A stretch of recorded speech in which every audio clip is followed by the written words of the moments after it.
Supply chain disruption, titanium shortage, production halted. Why China is preparing to tighten its grip on one of the most critical materials in modern industry, titanium. If Beijing moves forward with a full-scale export ban, it could Western industries, bringing aerospace, defense, and most dangerously, the robotics sector to a grinding halt. Right now, titanium is a cornerstone of high-tech manufacturing used in everything from fighter jets to surgical implants. But Western reliance on China for this resource has put entire industries in a dangerous chokehold. Beijing has already weaponized its control over rare earth minerals, cutting off supplies to the West as a countermeasure to trade restrictions. If titanium follows, the consequences will be far worse. How bad could it get? Let's break it down. But first, if titanium vanishes from Western supply chains, which industries collapse first? Keep watching. Titanium isn't just another metal. It's stronger than steel, lighter than aluminum, and resistant to corrosion. That's why it's an irreplaceable component in some of the most advanced technologies in the world. Defense. The F-35 fighter jet, already a financial black hole for the Pentagon, relies on hundreds of titanium components. The U.S. Navy's submarines, titanium hulls, spacecraft, missiles, body armor. Cutting off titanium would paralyze Western military manufacturing, robotics. Here's the problem. Titanium is the skeleton of high-end industrial robots. Without it, companies like Boston Dynamics, Tesla, and ABB would face crippling delays and skyrocketing costs.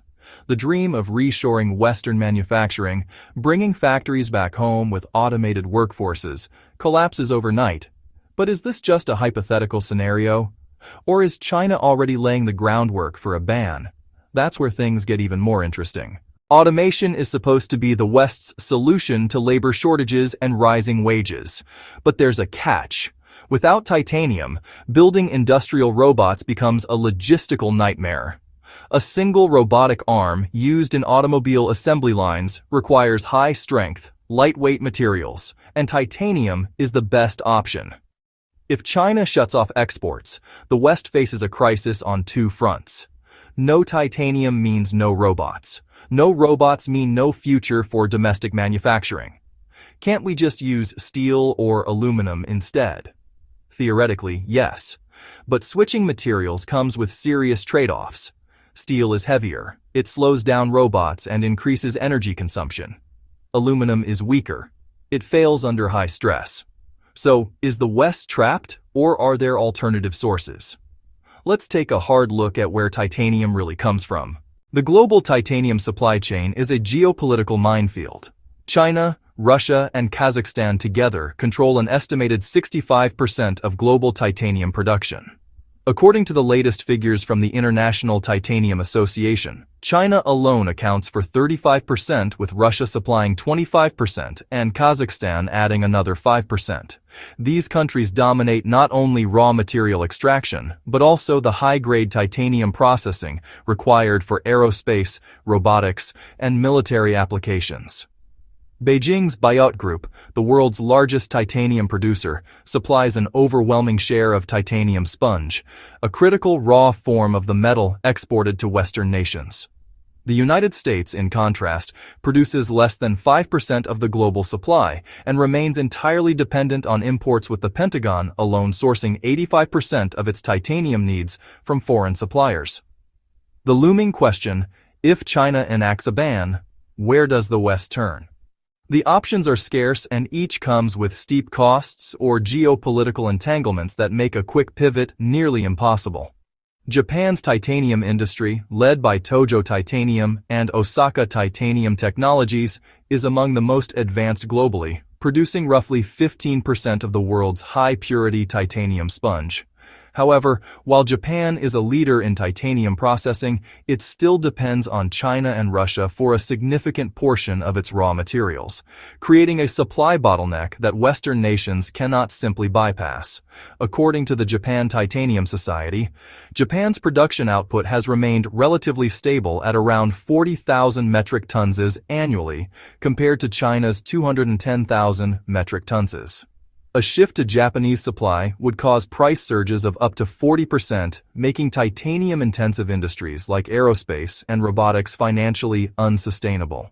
Moreover, Japan's firms are deeply integrated into the Chinese supply chain, meaning that if Beijing cuts exports, Japanese suppliers could also face disruptions either due to shortages or indirect pressure from Chinese regulators. In essence, Japan isn't a replacement. It's another vulnerable link in the titanium crisis. Mozambique, South Africa, and Kenya hold some of the world's largest untapped titanium reserves, particularly in the form of ilmenite ore, a primary titanium source. However, these regions offer no real escape from China's dominance, as Beijing has spent the last decade securing exclusive mining rights across Africa through Belt and Road Initiative investments. Chinese firms including China National Nuclear Corporation, CNNC, and Lohman Billions Group now operate over 70% of Mozambique's titanium mining projects. According to African Business Magazine, the Moma titanium mine, Africa's largest, exports nearly 90% of its output to China, which is then refined and processed into aerospace-grade titanium. Western companies like Tronox Holdings and Kenmare Resources have operations in these regions, but their output is insufficient to offset a Chinese export ban. Effectively, even if the West shifts supply chains to Africa, China's control over refining capacity ensures that raw titanium remains locked within Beijing's sphere of influence.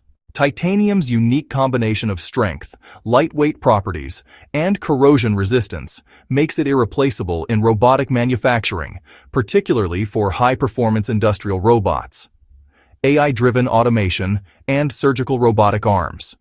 Alternative materials like steel and aluminum pose serious drawbacks.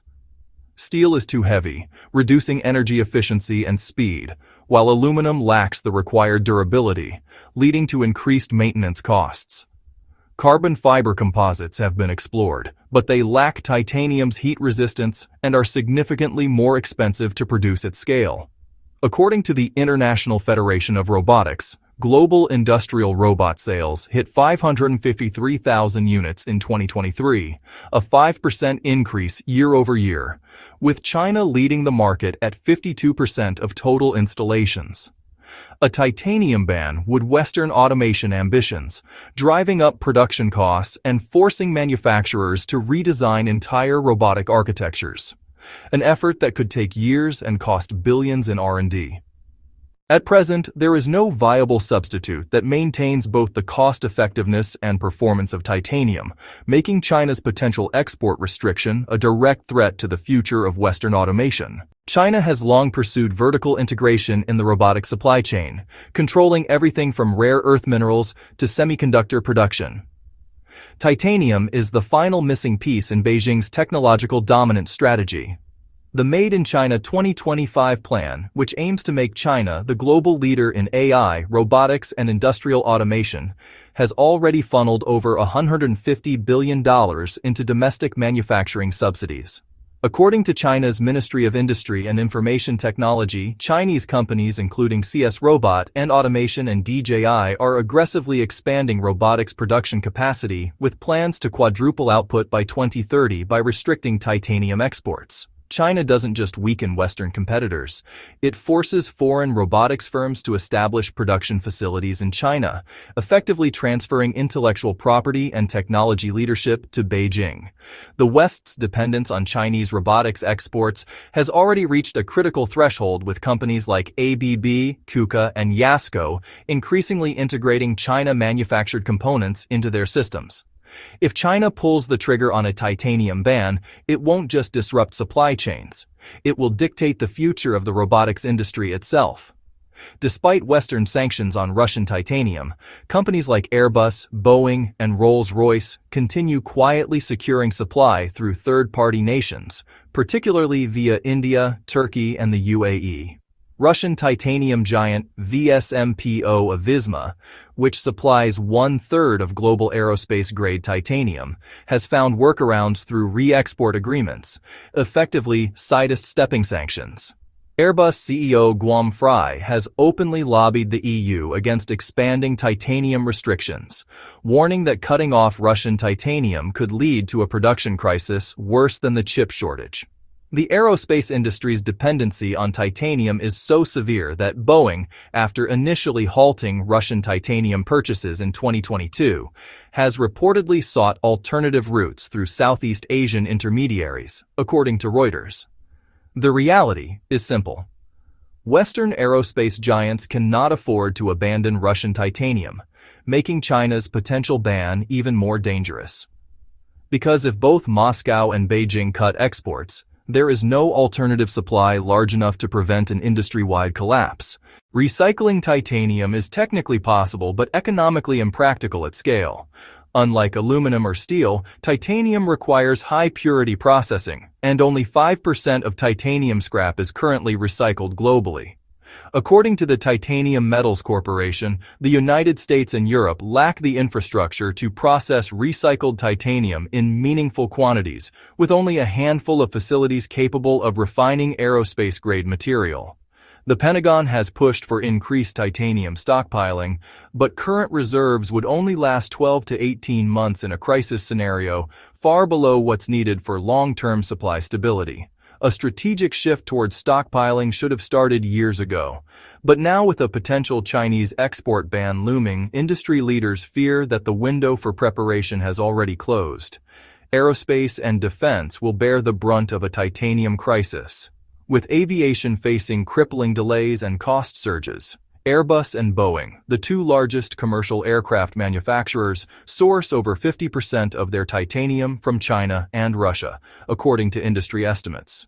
Boeing's 787 Dreamliner alone contains over 14 metric tons of titanium used in airframes, landing gear, and critical engine components. Any disruption in supply could add billions in extra costs and stall production timelines by up to 5 years. Based on projections from the European Aerospace Industry Association, defense contractors are equally vulnerable. Lockheed Martin's F-35 fighter jet, a cornerstone of U.S. air superiority, is composed of 40% titanium by weight. Pentagon insiders warned that without a stable supply, jet production could drop by 30% within 2 years, significantly weakening NATO's long-term military capabilities. The U.S. Department of Defense currently imports 85% of its titanium, making it highly exposed to any strategic export bans from Beijing or Moscow. While construction also relies on titanium, particularly in high-performance alloys for bridges, skyscrapers, and industrial equipment, the impact will be less catastrophic. The Global Construction Review reports that shifting to alternatives like high-strength steel or aluminum could increase material costs by 20 to 30%, forcing developers to either absorb higher expenses or delay projects altogether. However, in sectors like nuclear power plant construction, where titanium is used in corrosion-resistant piping and cooling systems, finding substitutes will be far more complex. Analysts from Wood Mackenzie caution that a prolonged supply crunch could increase global infrastructure costs by $10 billion annually. Though the most immediate threat remains in aviation and defense, where titanium is simply irreplaceable. The West faces a now-or-never moment to secure its titanium supply chain, but options are limited and costly. Washington is already exploring domestic mining projects in Utah and Colorado, but regulatory hurdles and environmental concerns mean it could take over a decade to develop these reserves. The European Union is scrambling to secure titanium trade agreements with India and Brazil, but these efforts remain largely in early stages. At this point, strategic alliances with Japan and Australia remain the most realistic short-term solutions, though they fail to fully offset a Chinese ban. Meanwhile, China is tightening its grip, and if Beijing enforces export controls, Western industries will be caught in a supply chain crisis with no quick fix. Titanium isn't just a commodity, it's a power play in the fight for technological and industrial dominance. The West is running out of options, and unless urgent action is taken, China will dictate the future of robotics, aerospace, and defense. We're glad you're enjoying this video. Please like and subscribe. Check out another video that is now on your